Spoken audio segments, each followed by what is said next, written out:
Hello from Sweden. It's truly an honor and a pleasure to be able to give this talk in the SERC context. And given the exciting range of knowledgeable participants, I'm quite eagerly looking forward to the discussion and hope you will find this interesting. So in embarking on this talk, I wanted to just give you a little bit of background because it relates very much to the topic of my talk. So my background is in mechatronics and embedded control systems. And being schooled in that, I can tell you that when I first heard about cyber physical systems some 10 years ago, I was a bit skeptical. And I thought this is probably just another buzzword.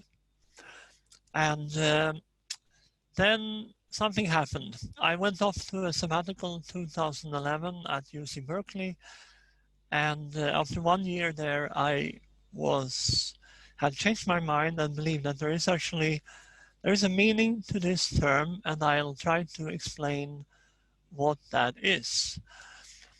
And as you can see here, in my daily work as a researcher and teacher, I work a lot with autonomous cyber-physical systems, in particular with architecting, safety, and model-based engineering. In 2018, I had another opportunity to come to the US, and I spent time at SERC with Stevens, and I was very intrigued by the complexity of cyber-physical systems and how we are to deal with them. And I thought that maybe systems engineering has an answer, and I embarked on a study there, and that is part of what I will be talking about today. Finally, before finally, in Europe, I've had the opportunity to be part of a number of European road mapping investigations funded by the European Commission. And that was very insightful, and you'll hear a bit about the results from these studies as well. So having done a background, mechatronics, cyber physical systems, systems engineering, what has happened in recent years is that I have become involved at KTH, the Technical University of Stockholm, in a larger scale initiative on sustainable industry and society, and I have had the opportunity to lead that for a year now. And this is really pinpointing what I'm trying to do in this talk, to put together the perspectives of cyber physical systems, complexity, and sustainability. I will come back to these these centers during my talk.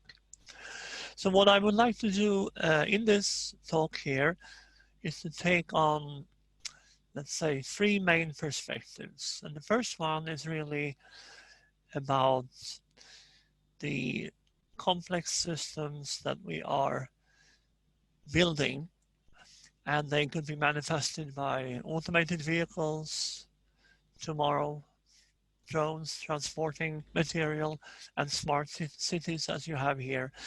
And of course, these cyber physical systems of tomorrow will bring unprecedented capabilities, but they also come along with new risks. And trying to balance that and reasoning up front about the risks is one of the challenges that I will be touching upon here. The other challenge is that of sustainability. As you know, we are overspending resources. We are putting garbage on the planet, in the water. We have air, which is much more polluted than you would care to think. And we have climate warming. And of course, one would like here to leverage the cyber physical systems and digitalization in order to deal with this challenge, to help to address this challenge of sustainability, while at the same time managing the evolved complexity.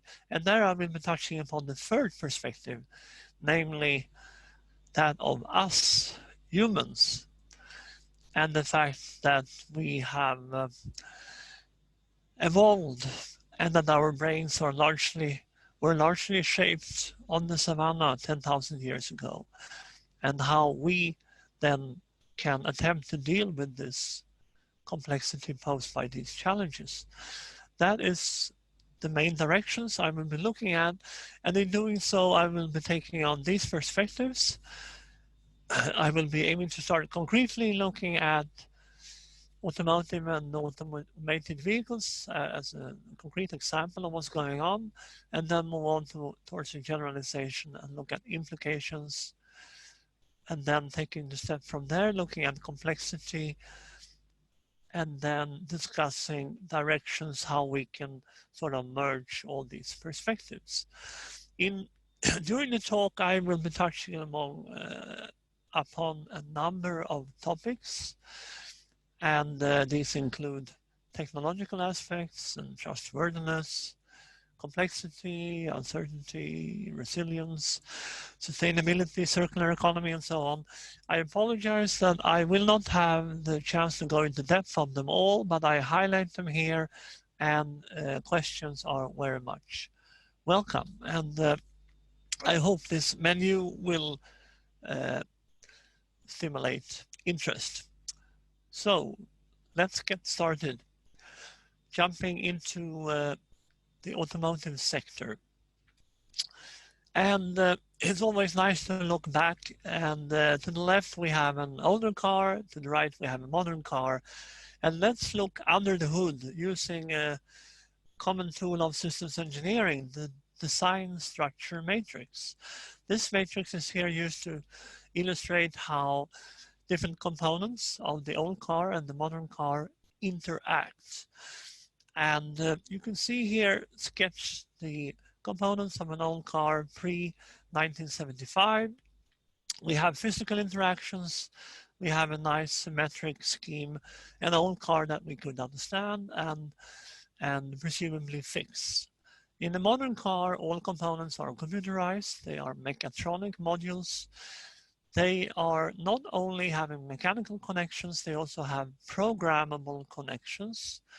And the typical example of that would be the steering. In an old car, steering to the wheel. Modern car, steering also, for example, through the brakes.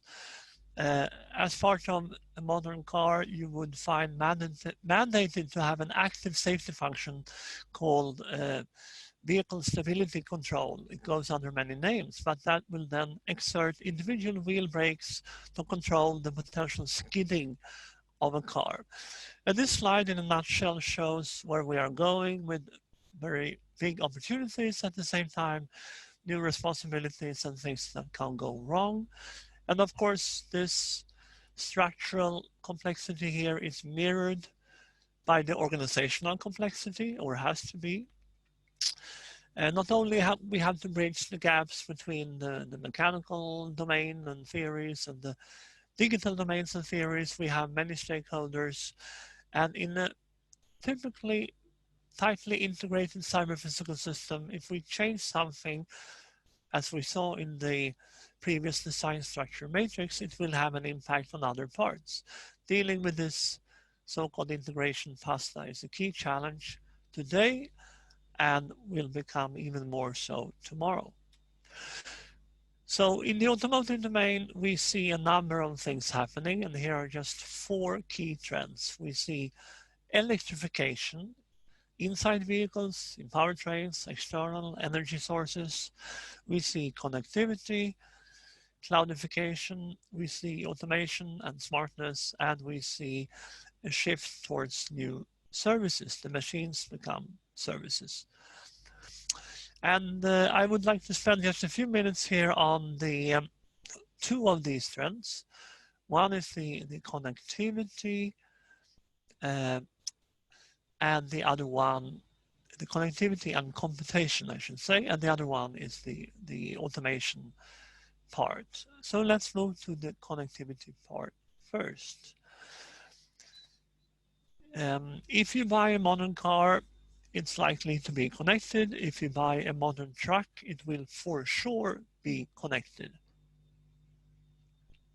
This connectivity will typically be to an operator-specific or OEM-specific cloud, providing extra services, for example, facilitating just-in-time repair or managing of fleets. What we are seeing today is a very interesting evolution of different computation and communication infrastructures. We are seeing increasingly connecting of all kinds of devices. Energy meters, I guess in the US, in Sweden, have been connected for a very long time. And this is just to illustrate that we are really becoming or converging into a distributed system, or what I would say a distributed cyber-physical system. One of the most recent additions or changing technologies that is most likely to come in this area is that of edge computing. And this is really a very interesting development. We know that a lot of electronics is hidden inside products, the embedded systems. Cloud has been around for almost 20 years, and we are nearly almost always through our phones connected to the cloud. We take it for granted today. But we see then in many industrial domains and in society needs for something in between. And in particular, that has to do with what is sometimes referred to as augmentation by artificial intelligence. These devices may not always have large computational power, and there is an opportunity to augment their capabilities with AI. Where do you put the computation? Well, you can put some of it in the cloud, but the cloud is not real-time responsive. The cloud may cause privacy issues. So there are a number of drivers for edge computing. There are a number of players involved, all the way from telecom, networking, and cloud providers that want to get into this potentially lucrative market. There are a number of drivers and many industrial use cases. And this just emphasizes again that the world is migrating to a distributed cyber-physical system, and that we are now adding a new tier in that kind of system. So moving further to automated driving among the automotive trends. What does it take to get the car to drive autonomously? On the face of it, it's pretty straightforward. A car needs to know where it is. It needs to observe the environment, understand what the environment looks like, and then it needs to do planning, generate plans, and do control, and off we go. How difficult can that be? Let's look at that in some detail. So one big challenge is essentially that we are putting robots from caged environments into open world environments. And that's very much different because it's hard just to understand what can go on when we drive, what can happen, changing environments. So we have here an inherent complexity. And as Herbert Simon used to say, the environment and the mission is the mold of the system we are building. So the complexity we see here has to be captured by the system we are building, manifested in terms of perception, sensors, processing, planning, and controls, which has to be executed equally then manifested in terms of highly complex supercomputers inside a machine. So we have unprecedented capabilities and complexity there. Another challenge, a related challenge here, is that we are trying to replace what humans are doing the human brain essentially programmed into an autonomous driving intelligence.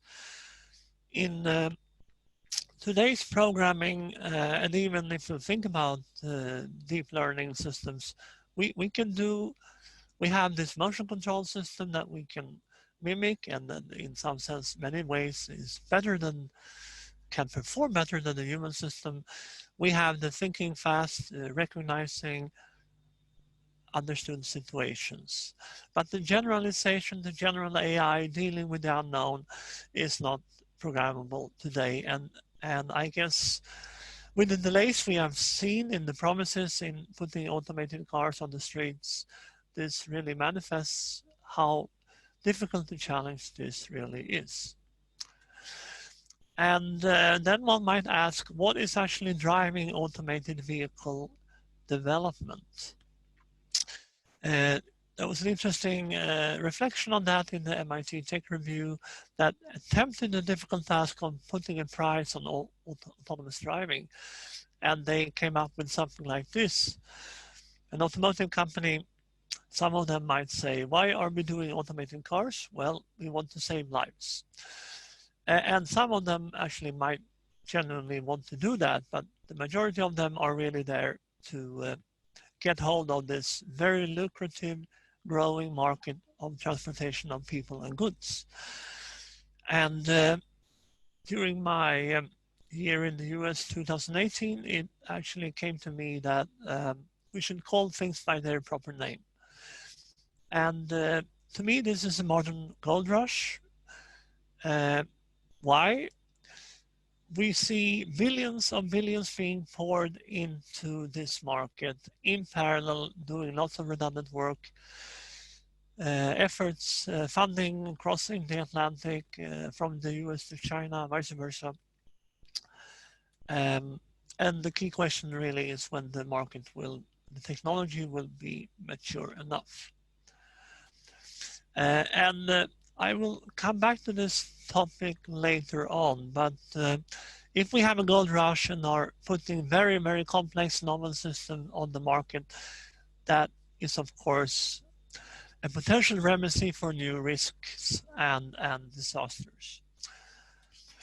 Okay, so wrapping up this part, talking about the automotive sector and automated vehicles, it is important to realize that there are many domains for vehicles and automation, and they all have different business cases and constraints, and we're likely to see automated vehicles operate more predominantly off-road first in more controlled environments.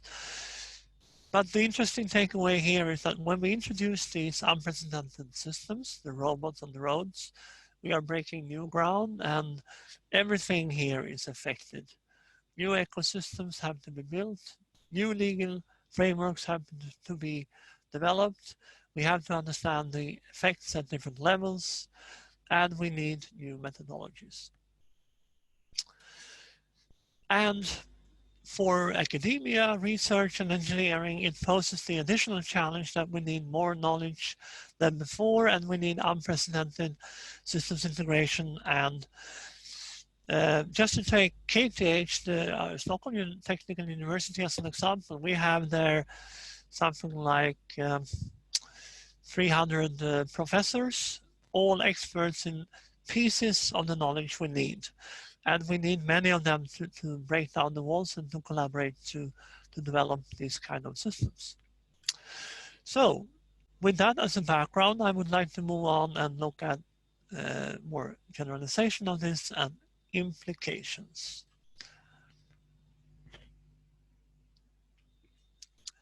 So I think given the evolution we are seeing, it's not strange that we have many new terms evolving, being put forward.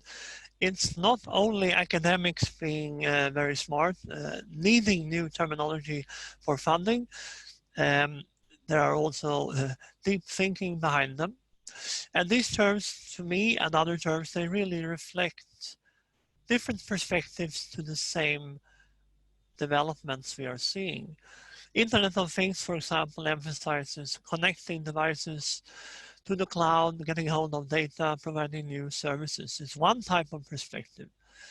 Cyber-physical systems and many of the other terms are difficult terms by themselves and may actually mean different things to different people. And I would like now to delve more into cyber-physical systems. One difficulty with that term is that it actually, the word cyber has two meanings. Cyber stems from cybernetics, coined by Norbert Wiener, actually meaning feedback systems. But in the common daily use of the term, as you know, we talk about computer systems, cyberspace, cybersecurity. So already here there's a risk of misunderstanding. I think the good news here is that both these interpretations are very valid for modern cyber-physical systems because they will involve computers and they will involve feedback. It should also be emphasized that humans is an additionally important element here. But okay, so what this means really, and for the previous terms, is that we have multiple types of systems, different types of systems that will be built at different scales. And in the Cyphers project, we thought about that and we were stuck with so many definitions and interpretations and sometimes very stern definitions of IoT or CPS. And then our takeaway from that was really that, well, there are different types of systems. Let's be frank about that. And when we talk about CPS or IoT, let's try to make clear what type of system we are talking about and what perspective we have. And I won't go into that now, but for example, when people talk about CPS, they might be talking about cloud robotics, emphasizing the cloud aspects, or they might be talking about physical inventions on the physical side. They might be talking about different scales, different levels of automation, systems or systems of systems, etc. So this is just one takeaway, different types of systems and different perspectives to the same phenomenon.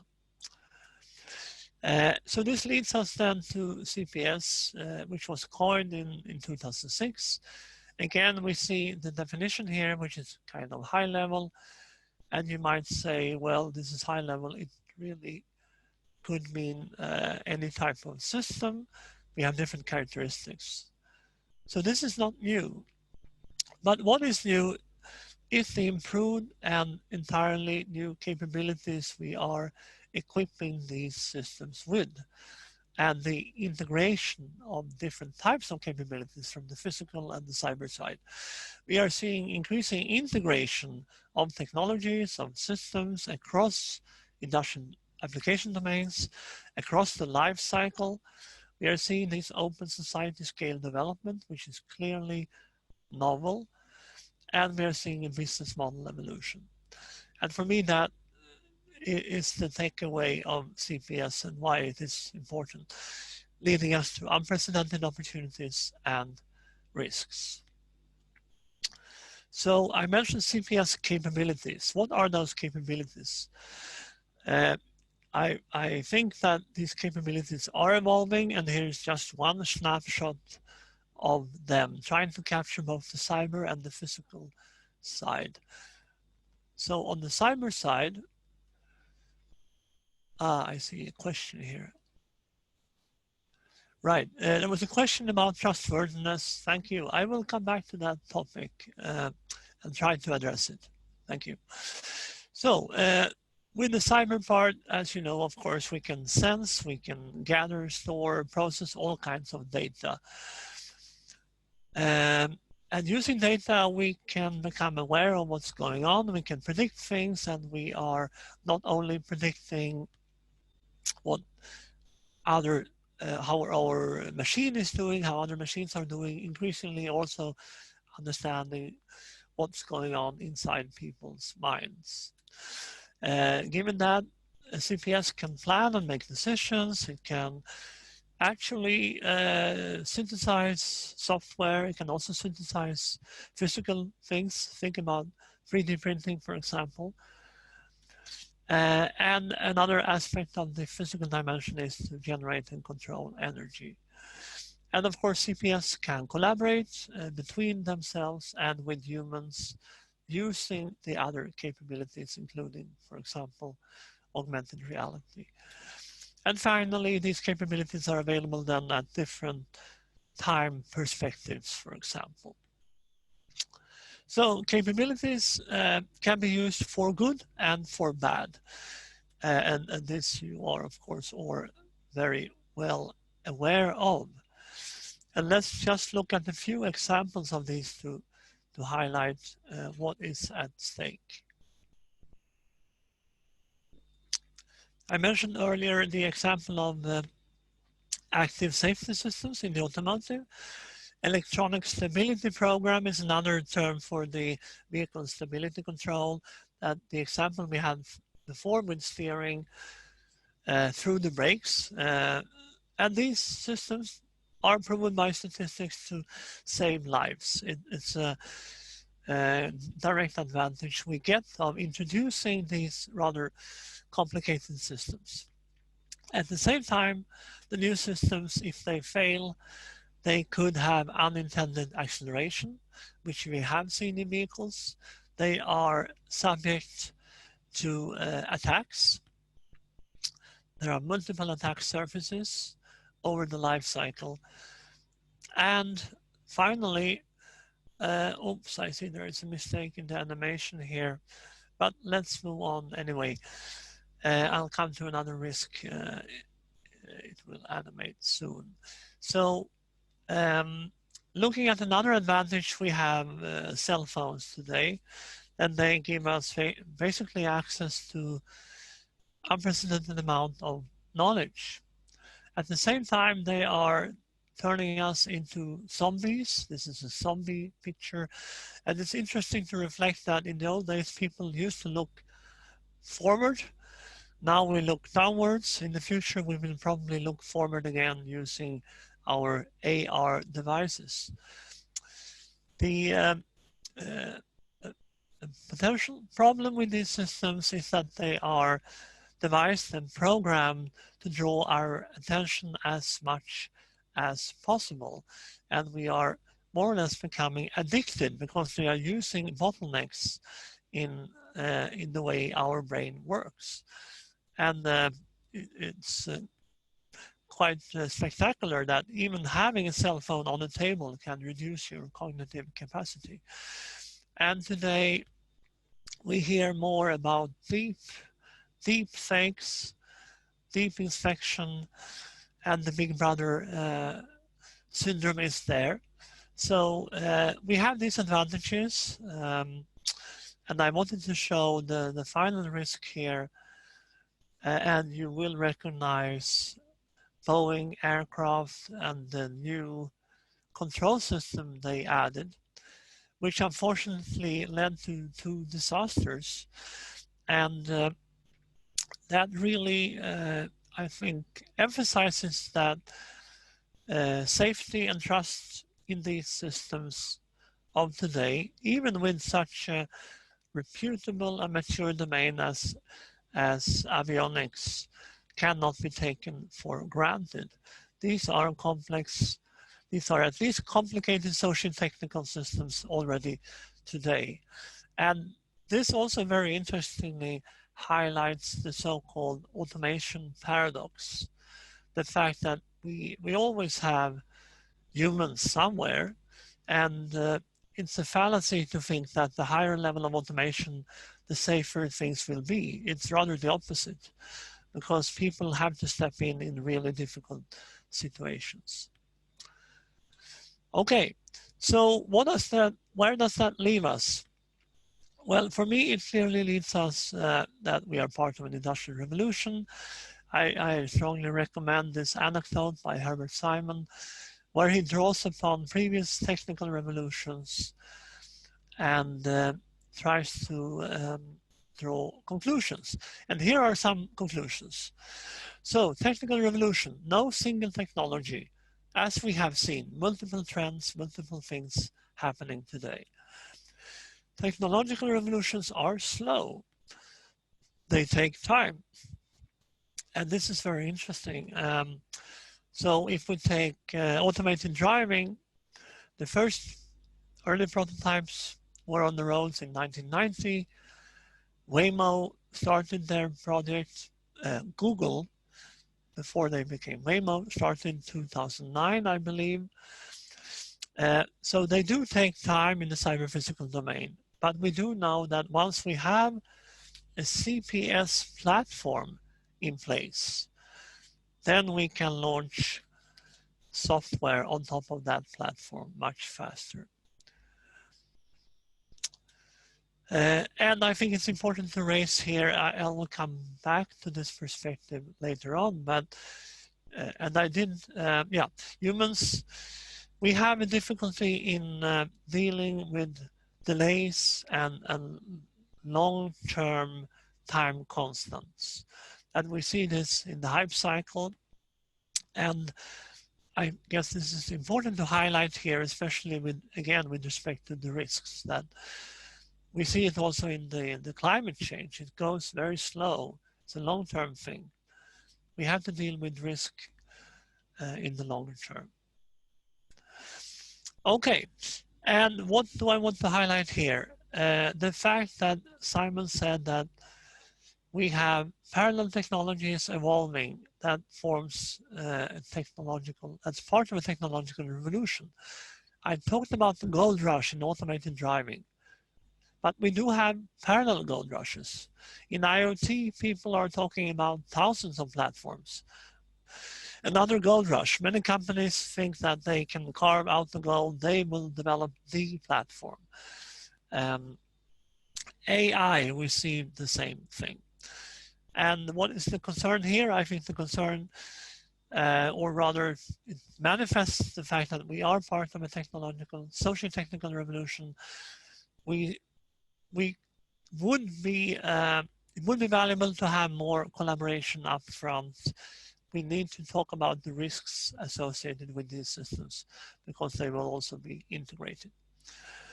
And in many cases, as I mentioned before, like we have in the automotive, there are very strong market forces, and this is partly unregulated areas. As part of a technological revolution, we see new companies emerging, old companies disappearing. This is clearly seen in the Fortune 500 list, which I'm sure you are aware of, much more frequent changes these days. And as a well-known example, we have Kodak, which used to have a very big portion of the market in cameras. They even developed the first digital camera prototype, but they are no longer on the market. Another interesting, very interesting facet here is when you look at internet companies worldwide, and this could be discussed at length. Just three reflections here from my side. I find it kind of amazing that so many of these companies are very recent. We talk about 1 or 2 decades, basically. Also, it's amazing how much power they have in terms of money, in terms of knowledge about us. And thirdly, it's interesting that they actually talk about internet companies here. Of course, in many cases, that is their origin. But what are they often doing? They are operating cyber-physical systems. Although they have cloud data, they will have edge systems, they have physical systems interconnected. So we have drones, we have automated vehicles, and so on. We are really talking about cyber-physical systems here too. So that leads me to a wrap up of the second part. It's important to learn from previous revolutions. We have these common trends taking place across all domains. We are seeing individual systems, cyber-physical systems becoming smarter, etc., forming cyber-physical systems of systems. We are entering a data and service age. We see strong economical drivers, disruption, new business ecosystems being formed, and, and new systems being deployed that will mean changing behaviors and systemic and socio-technical effects. Yes, that wraps up the second part. And having then introduced my view of CPS and the implications, I would like then to go into complexity of these systems. So a main question here that I came onto really early, this is a visualization of a Scania truck from 2013. Again, similar to the design structure matrix. These dots here reflect functionalities, I believe. Individual functionalities like a cruise controller, and many functionalities, they are interconnected, interdependent. The question is, how can we as humans deal with this complexity? What kind of support tools could we develop? And in doing that, it is important to, first of all, when I mention complexity here, I need an easy explanation, and I think this one does it pretty well. So when I talk about complex, at least intuitively, it's a system where it's difficult to predict behavior. And that can be due to many things. It can be due to structural aspects, behavioral aspects, unknowns, changes. So there are many things that can cause this difficulty in predicting and understanding. So how can humans deal with this complexity? And to understand that, I think we need to understand better what our abilities and limitations are. This is an area which is really interesting, and there's a lot of research here which is gradually learning, displaying much more and more knowledge. One important aspect here in the recent book by Robert Sapolsky, which tries to explain this limited view that humans often take, the boxing that we do, that appears to be a natural process in the way that the human brain works. It helps us to focus, but it's then devastating for us it's easy for us, also given the strong groupthink that we have, to get out of such boxes. And of course, this is known in systems thinking and systems engineering, but I think it is becoming even more and more important, and it relates to awareness and education.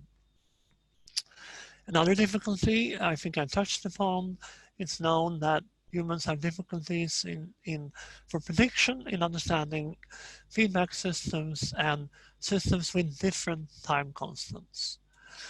And finally, as shown by, among others, Kahneman, we are not rational. We have biases, and this is something else we need to be aware of. And in studying complexity then, I took on, basically this was kind of a way to structure that, looking at CPS, what characterizes their complexity. But CPS, as we heard, they are complex of a reason. That's because they act in complex environments. So the environment is sort of part of this. We have corresponding complex organizations. So on one hand, we can try to characterize how do we measure complexity? Is there something like objective or subjective complexity? And the other part is what limits ourselves and computers to deal with that complexity. I mentioned if you search and if you look at this paper or other papers, you will find many metrics or aspects of complexity. And so that's one which I call facets of complexity.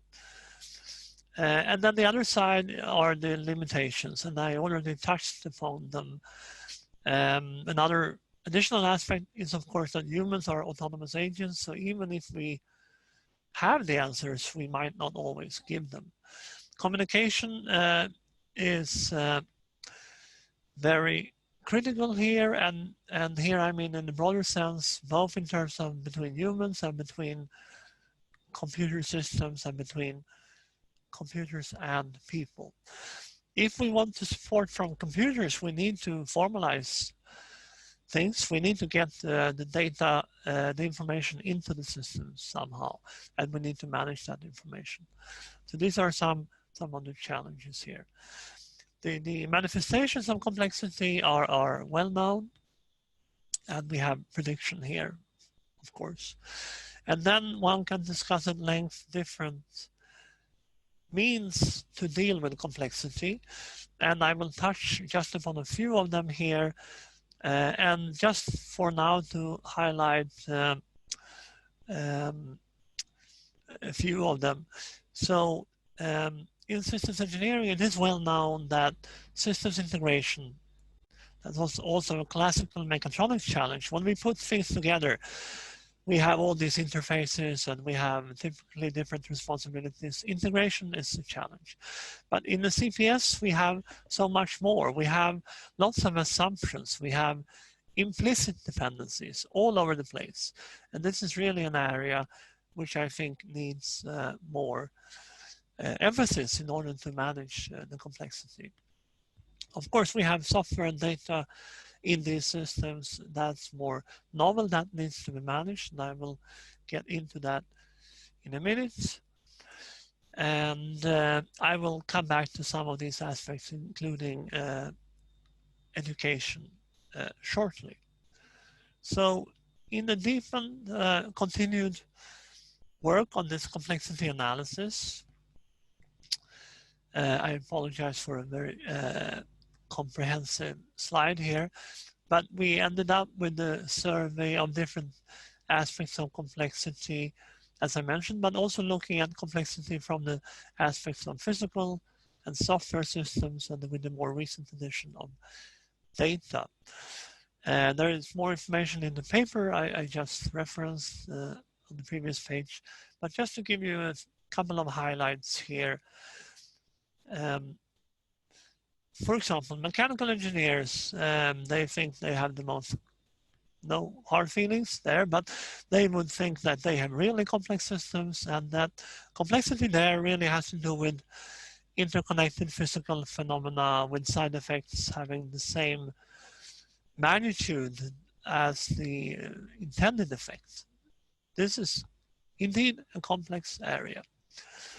Then we have software with all its enormous state space, reliance on hidden software, the so-called depth of software, and the very fast effects because of the connectivity. A change in one place can instantaneously affect huge amount of computers. So other facets of complexity here.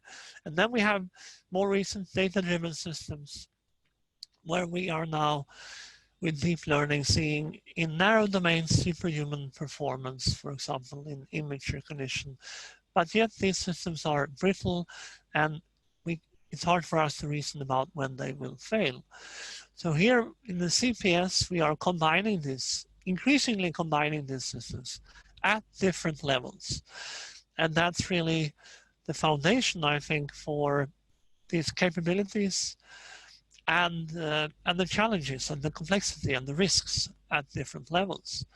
There are other interesting aspects here, and maybe just to mention one more here in the interest of time, just one more.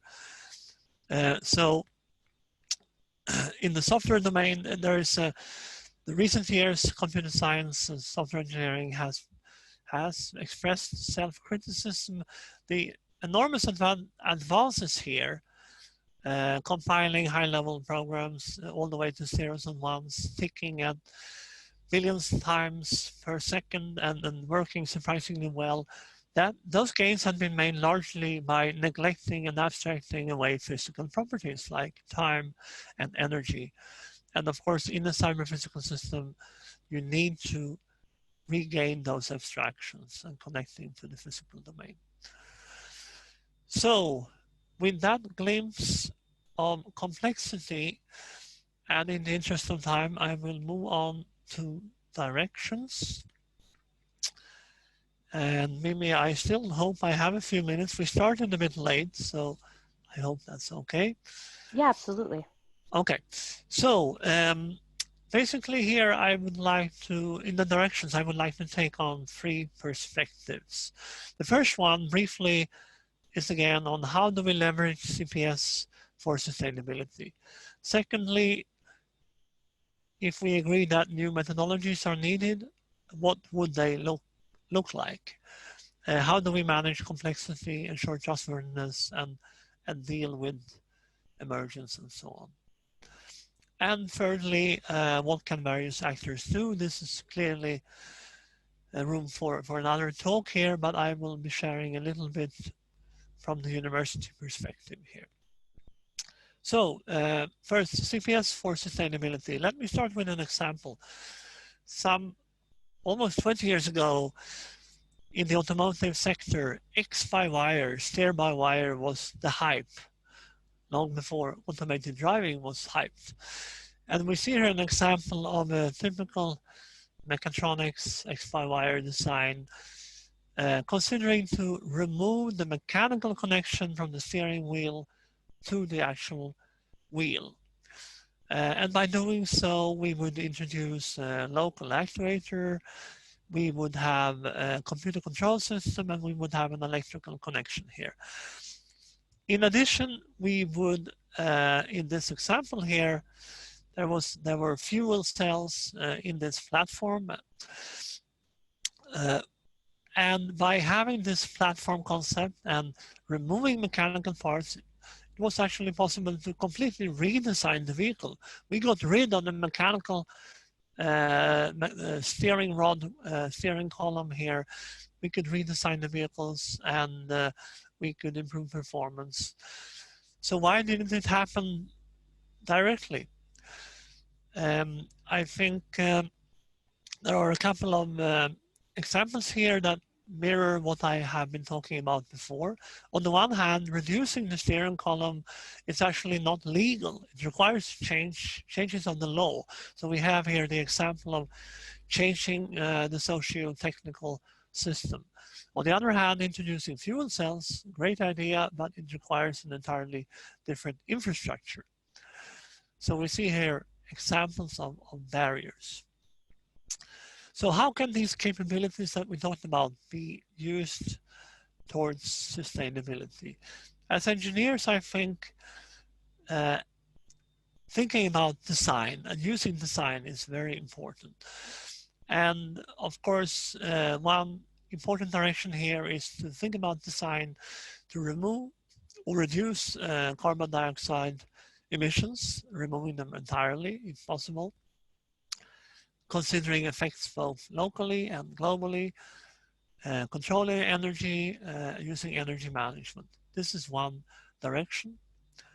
Another interesting direction, which I think has been explored to a lesser extent, is to leverage CPS such that we can actually not just design, produce, use, and throw away things, but we can actually reuse, recycle, upgrade, downgrade, and maintain things by using these capabilities to be able to identify, trace, predict, design modular things, individual tailoring for design and production of spare parts. And I think these are very important and interesting directions where I think there's room for more work. And I think a reason that we have not seen so much work here is that we need actually to cross disciplines that often do not collaborate. I see that in the computation level initiative that I'm leading, that this requires new efforts to bridge gaps between disciplines. Okay, and then we talked about the need for new methodologies. I'm choosing to use a slide here that I and my colleague Xinhai Zhang developed some time ago in the context of automated driving. And this really shows models and tools that you would need to simulate an automated vehicle on the roads in different environments with other vehicles. And as you can see here, the different pieces of the chart here, they represent different tools and types of models. Each piece here is more or less mature, often rather well mature. But when we put these things together, we don't have a mature methodology. We have piecewise methodologies, but we don't know how to put them together. And that's really the example here of the need for new methodologies.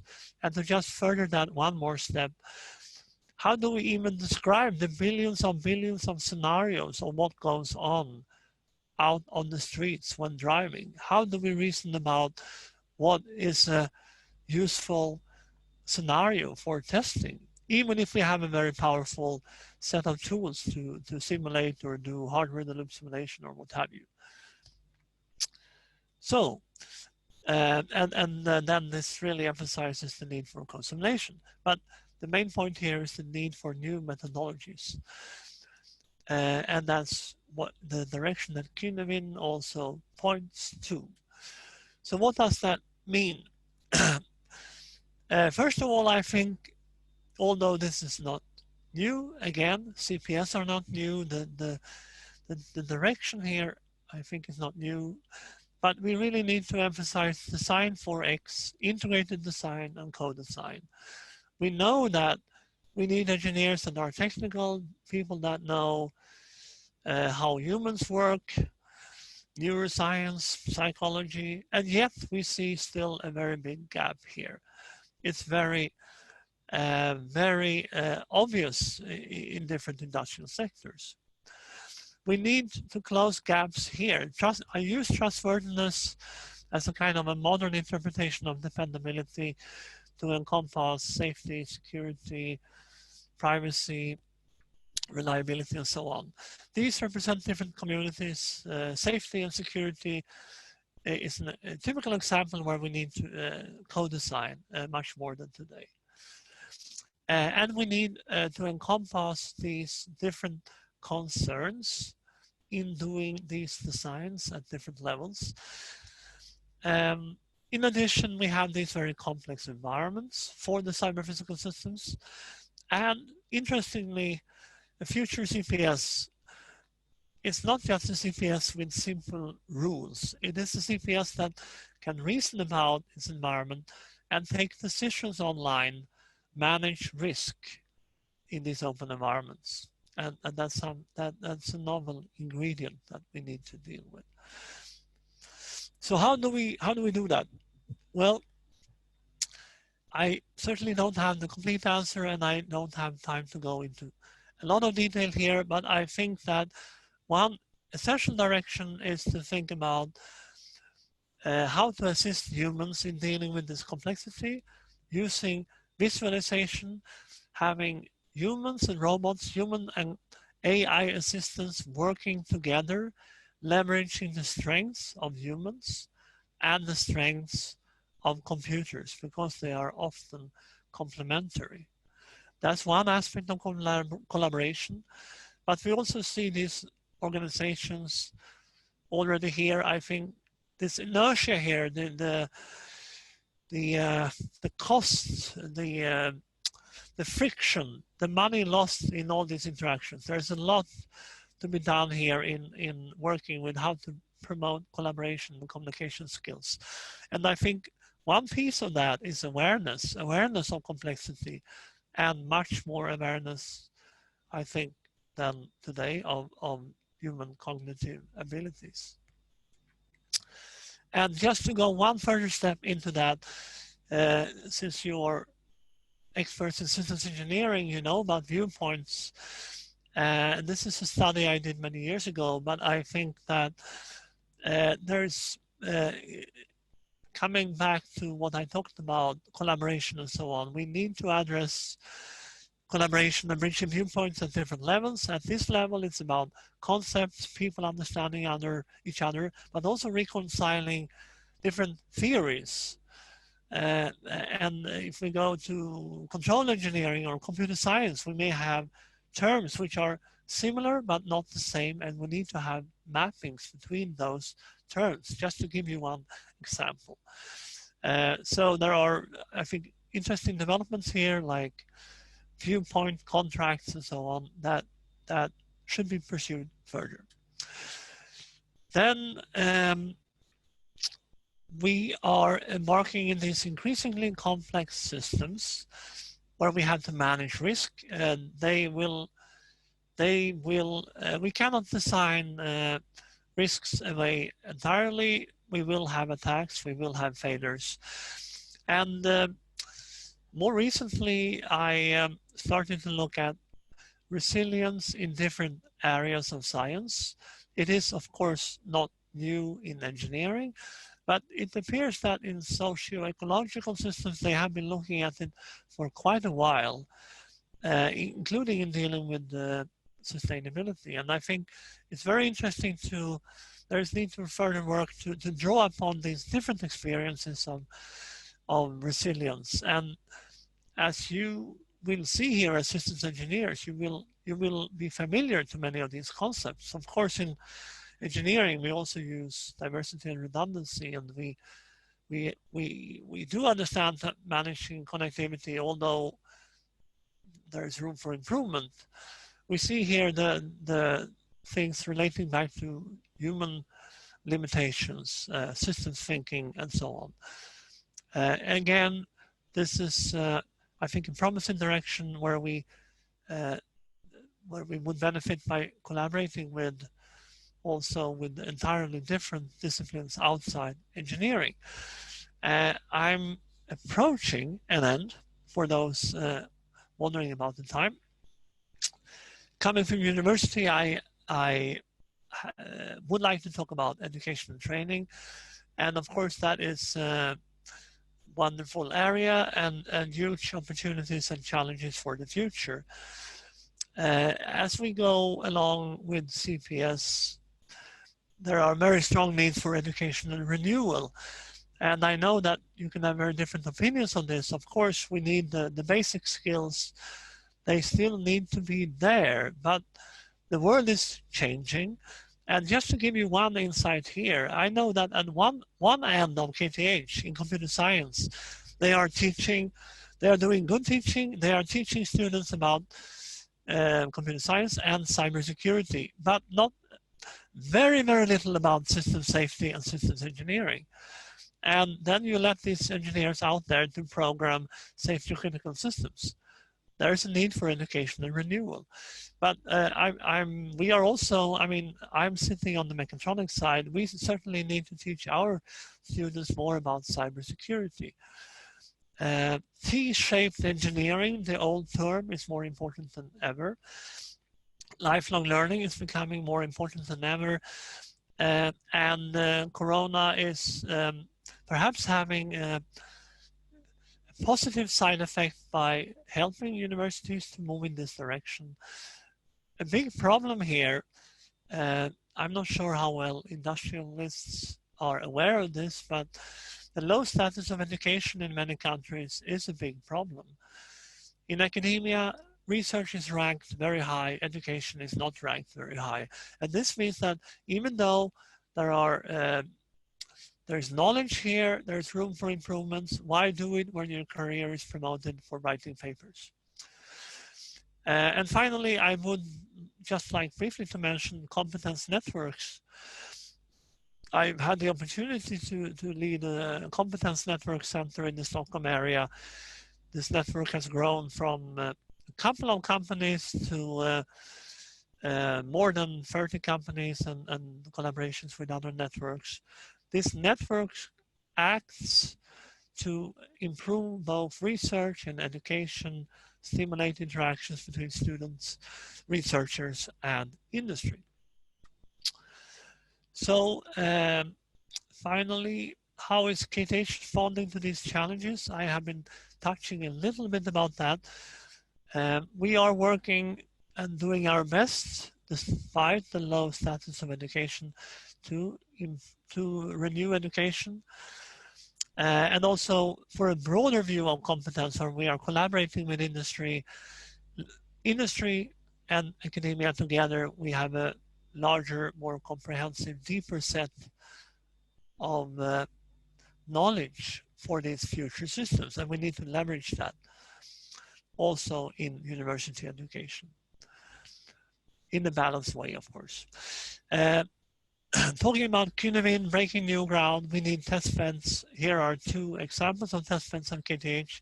We already have an existing one, is living lab houses, smart houses, where experimentation is taking place while respecting privacy. And then we have intelligent transportation leveraging 5G and our own automated vehicles. I already mentioned competence networks. We have the IRIS initiative.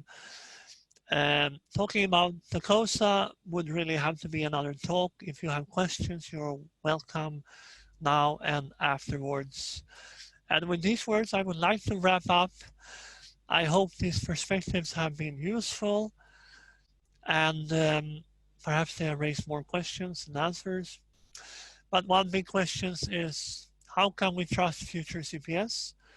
There are big challenges for us to deal with, both from the university and private sectors. The automation paradox is more relevant than ever. And finally, we have this big threefold challenge of CPS, complexity, sustainability, and humans. Thank you very much for your patience and attention. Thank you so much, Martin. You're right, it definitely raises quite a few questions in addition to giving us some points to look at. And it looks like we have a couple questions slated in our Q&A. I see a couple of questions in the Q&A here. Should I just go for them? Yeah, I know you had touched on some of the points that Jacques Varela had brought up, but just to circle back onto his question, he mentioned a trustworthy system has to be trusted by a human, and asked, do you see trustworthiness as a technical property or also as a social property, and how would you address the social aspect of trustworthiness? Right. I think that's a very relevant question, and I didn't have time to go more in depth, but I think that older terms like dependability as an umbrella term was more on the technical side, and although trustworthiness largely stems from security, cybersecurity, the way I see it used now is increasingly from a human perspective. So embracing technical properties, but from a human perspective, also embracing properties like privacy. So, for example, in Tecosa, one of the key properties we have is that of system safety. And there we not only talk about safety, not killing people, the risks and so on, we also talk about perceived safety as perceived by humans. So I hope that answers to some extent that question. And I'm sure it could go in depth further as well. But again, keeping to some of the questions, Robert asks, he's referring to slide 41, where you commented briefly on the difficulty of generating sufficient scenarios for testing. Yeah. And when the DoD, United States Department of Defense, was pushing engineering of resilient systems around 2011, 2012, one of the suggestions being made was to massively expand the ability of prospective users to play with simulated designs in game environments. The notion was to effectively let the community generate both scenarios and concepts of operations in a crowdsourced fashion through that play. So what were your thoughts on that proposal? Right. I think that's an excellent question. And since I work in automated driving, I can just say that this is a super hot area, and all the automotive companies are trying to wrap their head around that question. And I think they are exploring all kinds of ways of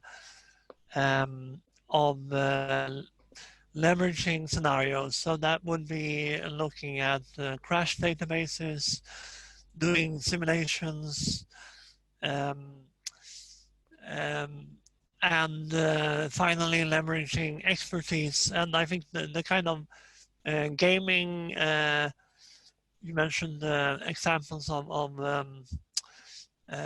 is that called, crowdsourcing and so on, that these things are also explored. And I think right now all these concepts are explored, and the question still remains, how do you know when you have a sufficient set of scenarios and that you have found all critical key scenarios? But absolutely, that's one important direction.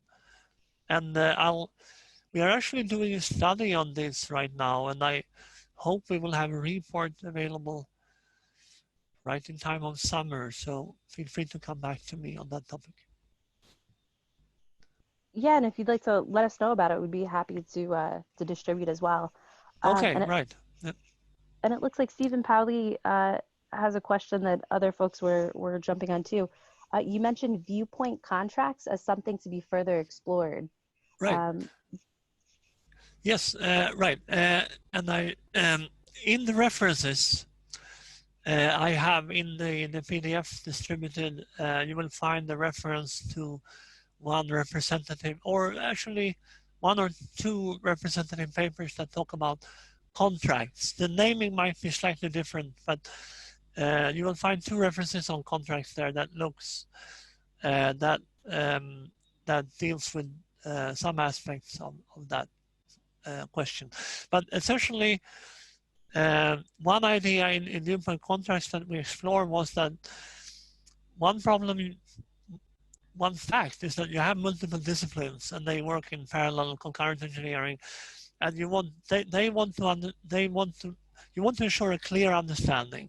If control engineer talks about the delay, a feedback delay, and the computer scientists talk about the response time, what's the mapping between these concepts? And it turns out the mapping it's actually not always trivial. So a contract would then tell you what is that mapping. It might also specify how much can I change things before I need to actually interact with the other discipline. Great, and I noticed some of the questions are actually spilling into the chat too.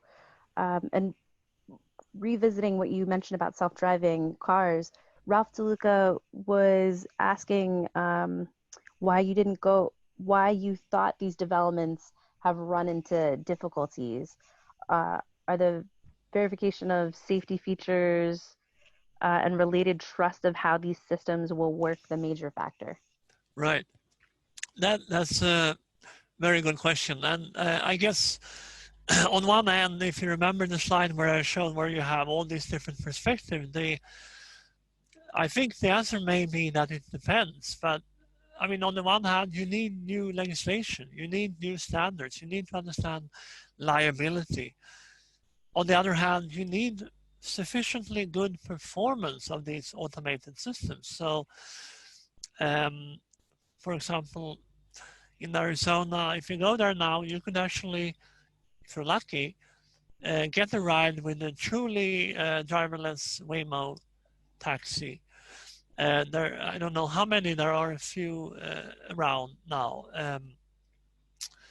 But just getting the right reliability, availability of these systems has been very difficult. And that's even beyond the reasoning related to safety. So I guess the answer is multifold. As with many of them. Peter also was bringing up sort of what you mentioned in terms of kind of crossing domains.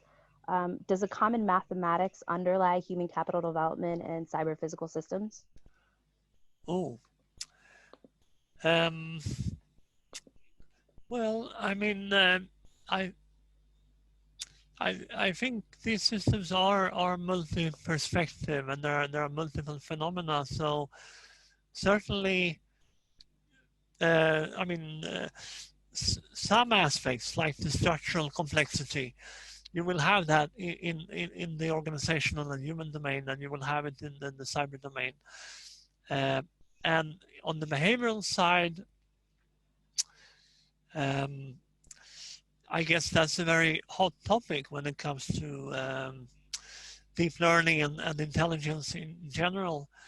I know that the National Institute of the National Standardization Institute, NIST, in the US has been pursuing work on a common mathematics framework for CPS. So that might be worth looking at. But otherwise, I guess it's really fragmented. You put mathematics to formalize some aspects of CPS, but it will only sort of address a piece of the picture. Sure. And also trying to get some of the folks, if they want to ask their question or clarify their question more, we have a couple folks that are lined up that can unmute themselves if they choose. Carl, if you'd like to, feel free to jump in as I read out your question. Yeah, I guess you talk about visualization and transparency, communication.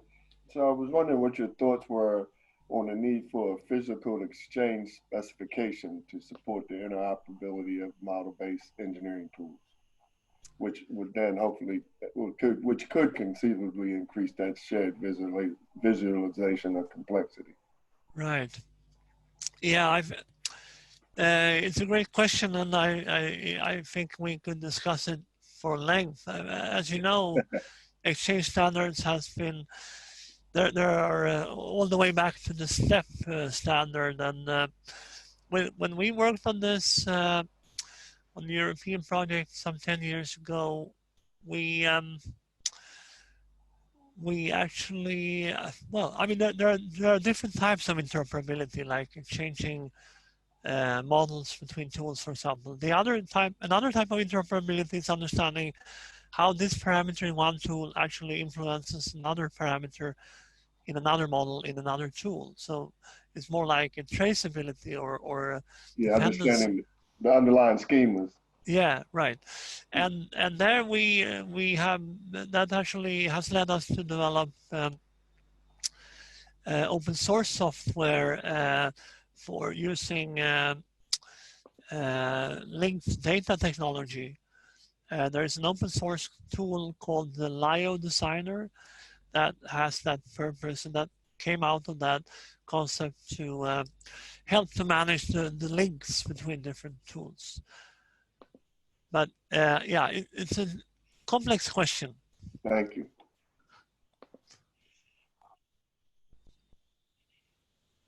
Okay, and I think we also have, and again, I appreciate everyone staying on. So Martin, please let me know if you need to run right now. There are a couple more questions if you're okay continuing. Yeah, a few more minutes are okay. It's not midnight yet. It's only it's only, what is it? 8:30 p.m. Thank you. But the sun is up here, so okay. We are approaching midsummer. Oh boy. Just trying to dig through, and again, if folks have some of their questions in the chat, please utilize the Q&A feature just to make sure that I'm not missing out on any of your questions. But Raymond had a question. Using increasingly complex large-scale CPS applications requires, oops, sorry, I just lost the question.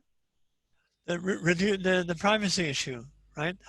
Yes, privacy of participants. essentially raising privacy concerns and how we deal with that. I think that's again, it's an excellent comment. The question just disappeared. Oh, here it is. Yeah. So I think it's even deeper than what I first would imagine. I mean, you can think about privacy, and we are giving away data all over the place, and the big IT companies they know much more about us than we know about them. But and that is a concern. I think things like the GDPR in Europe is one step in the right direction, that you need regulations, you need transparency in the business models and how data is going to be used. But even more so, what we are seeing is that getting hold of data of individuals is one thing. Getting hold of data of all people in a city, it's getting us close to a situation where the big companies can actually control the behavior of populations. That happened in the Pokemon Go game, as you may be aware of. People were playing the game, having a fun time, and they didn't know that they were part of a business model, and they didn't know why they ended up in Starbucks, but that was actually part of the business model. Very interesting. Okay, it's already 2:30 on our time, so we're already a half an hour over. I think at this point, if you don't mind, I'll gather up some of the questions, forward them over to you, and I'd appreciate very much to get all of the questions, and then I can perhaps come back to some of them if there's interest later on. Excellent. And if anything, I might also post these on our Facebook page as well, open up the conversation to the community at large to jump in with their inputs as well. Thank you so much, Martin, for your time. I invite any of the other panelists to jump in, but again, I really appreciate your talk, and everyone else as well for joining. I think the slide shows for our next talk will be jumping into mission engineering as our next theme covered. We hope to see everyone at our next SERC talk, and Martin, you as well, if time permits for you. Thank you. I'll try. Thank you so much again. Thank you. Thank you.